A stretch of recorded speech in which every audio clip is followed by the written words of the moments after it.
Week అవ్వడం ఇక పూర్తిగా జగన్మోహన్ రెడ్డి గారిని వ్యక్తిగతంగా కూడా వీక్ చేసే కుట్ర అయినా జరుగుతుందా? ప్రయత్నిస్తూనే ఉన్నారు. కాకపోతే ప్రస్తుతం ఏంటయ్యా అంటే ఇంకా పూర్తి శక్తి రాలా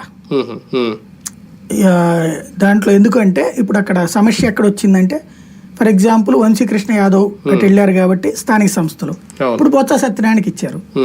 డబ్బు పెట్టుకోగల స్థానిక సంస్థలకు సంబంధించి ప్లానింగ్ చేస్తాడు అతను. అయితే ఇక్కడ ఏమైపోయిందంటే చైర్మన్ వచ్చేటప్పటికి వీళ్ళ వైపు ఉన్నాడు, వైసీపీ మాటే వింటున్నాడు, చాలా స్ట్రాంగ్గా కూడా ఉన్నాడు అతను. కాబట్టి చైర్మన్ అటు ఉన్నంత కాలం 2/3 చీలిస్తే కుదురుద్ది, కానీ ఒకళ్ళిద్దరిని అవతలకి తీసుకుంటే అనర్హత వేటేసేస్తాడు, ఎలక్షన్ జరిగిపోతాయి.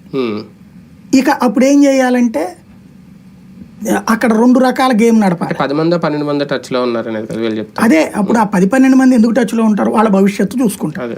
తెలుగుదేశం పార్టీకి ఇక్కడ ఒక సందిగ్ధ స్థితి ఉంది. 2 ఏళ్ళు పోతే మళ్ళీ తెలుగుదేశానికి వచ్చేస్తుంది. ఇప్పుడు ఈ 2 ఏళ్ల కోసం చేయగాల్చుకోవాలా?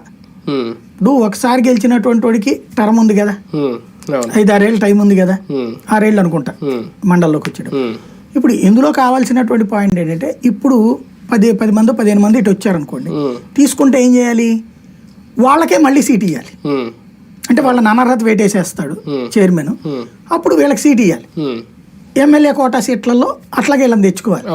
తెచ్చుకుంటే అక్కడ సమస్య ఏమవుతుంది, అట్లాగా దానివలన వీళ్ళు మళ్ళీ వీళ్ళకి ఫుల్ టర్మ్ ఇచ్చినట్టు ఛాన్స్, తెలుగుదేశం వాళ్ళకి ఆ ఛాన్స్ కోల్పోయినట్టు.